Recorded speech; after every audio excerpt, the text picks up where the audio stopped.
Good. Welcome to the next session on IPCP, our coaching pathway. The next one is running now in February 27 next year.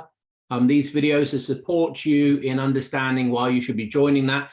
So this evening or last night, Jay ran a session and we ran into the coach's cognitive biases. So we're going to explore slightly that with the Headley and see how that is valuable and necessary for you to be across. Any questions that you have about the coaching pathway, when this video gets posted, put them in the comments and then Jay or I will respond directly to you. So Jay, cognitive biases from the coach perspective, what are you discovering? Not so much what I'm discovering. I've known that the coach needs to do the work to get their stuff out the way. Otherwise, that's going to get projected upon the client. What the cohort is really starting to realize is how prevalent that is without the work. It's a bit like trying to understand a book by reading the first chapter. You can't understand the whole book. You can't go deeply into it. So a lot of coaches think they know themselves. And some of these coaches have been through practitioner, master practitioner, and they've done the old meta coaching with us, coming into this program now, starting to realize, holy crap, my biases are quite large, and I can now actually see how they're getting in the way of me being an effective coach, an effective developmental coach. Okay. And so last night we explored thinking, your thinking preferences, and we explored your work preferences. And so thinking preferences are, I think we're looking at, do you think in terms of, well, your work preferences are, do you prefer working by yourself or in a team with others? And the important part about that is shared responsibility. Do you like to hold responsibility yourself? Even though you like working with people, then you're likely a group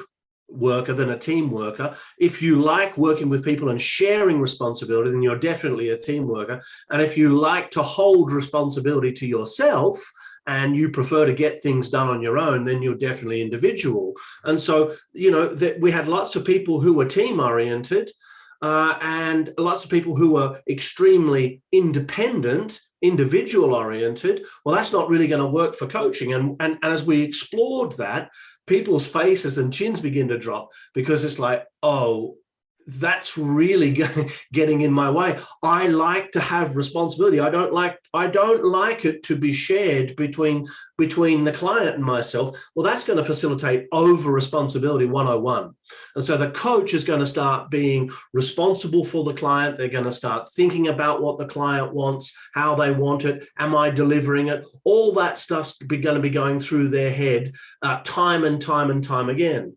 In the thinking, let's interrupt the monologue. So, what's a cognitive bias, and what's showing up? Enjoy a smile. And how is that different to it just being a cognitive intention? What's the variable? So it becomes a bias when it becomes a driver. And so it becomes a driver when there's a high score in one or both of the cognitive intentions, or if there are 3 cognitive intentions in a category, then across all 3.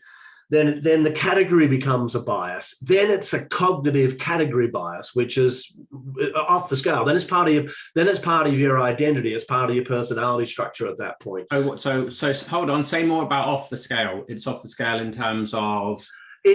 So an example in perspectives. One person in the group had 90% first person, 95% second person, 100% third person. Right. That means that perspectives are now part of their identity. I said, tell me about how perspectives are part of your identity. She said, all I talk about is perspectives. I live, I dream, I think about perspectives. I'm constantly correcting people's language.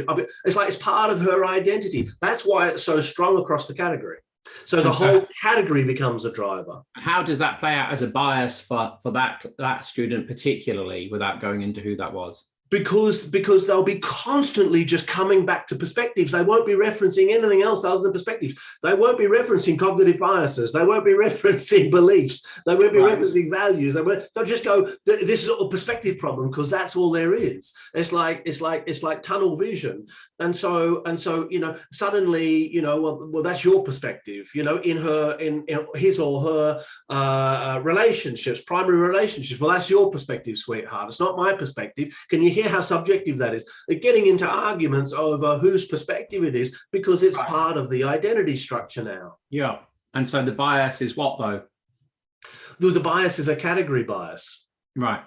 Yeah. Whereas if a person had a bias for second person perspective, and their score in second person perspective was 60%, and their score in first and third person perspective, let's say, was 25-30%, then second person perspective becomes a driver. Therefore referencing what you think other people are thinking and referencing what you think other people are feeling becomes a driver bias for you. Sure. Good. Okay. And and how is the course helping with that for the student? As we go deeply into each of the biases, the students are seeing not only how the bias runs for them, but we're having individual and collective coaching conversations where everybody's invited into the process. So I'll coach somebody to their bias by asking, what's the positive intention of the bias? How does it serve you? How does it not serve you? Really simple questions. As you sit back, do you have permission to be able to expand your thinking to include the other perspectives, to include the other views within that category? Stuff like that. But then we'll slow it down. And we'll go, what question would you ask here across the cohort?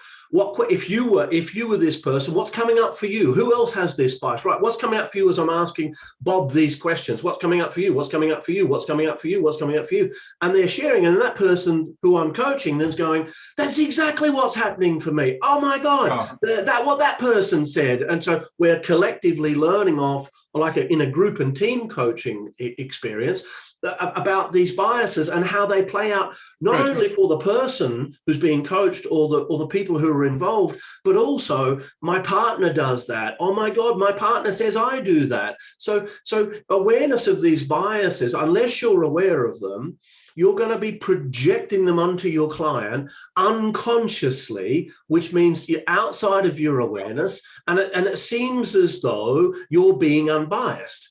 But your thinking patterns are directing the very fabric of your thinking, and therefore the fabric of the experience of the coachee who may not share those biases. So what kind of coach can we expect to be coaching that isn't aware of these biases? What's the kind of quality? What's the likely outcome of the sessions with their clients? Well, they'll have an unconscious agenda, Joseph. So they will hold an unconscious agenda to get somewhere. Let's say they had high achievement and high influence in terms of their success strategy. Yeah. Right. So high achievement means they want an outcome. Yeah. High influence means they want control and influence. If you had that bias and you weren't aware of it, you would be controlling the coaching session toward an outcome that was yours, not theirs. Yeah. Yeah. And you're not even going to know you're doing it. Yeah. And so I did it. A client once stood up at the end of a coaching session. He looked at me and he said, "Stop trying so fucking hard." Right. He left and never came back. It was the lesson for me that I was holding an agenda. It took me about 2 years to see it, but as I just held on to that, held on to it, it came to me like, that's what was going on. Here's me driving the session with my biases. That kind of thing's going to happen.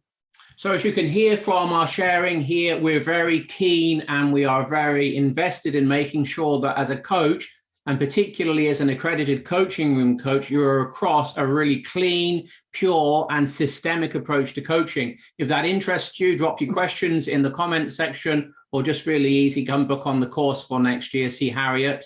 That's it from us. Till next time.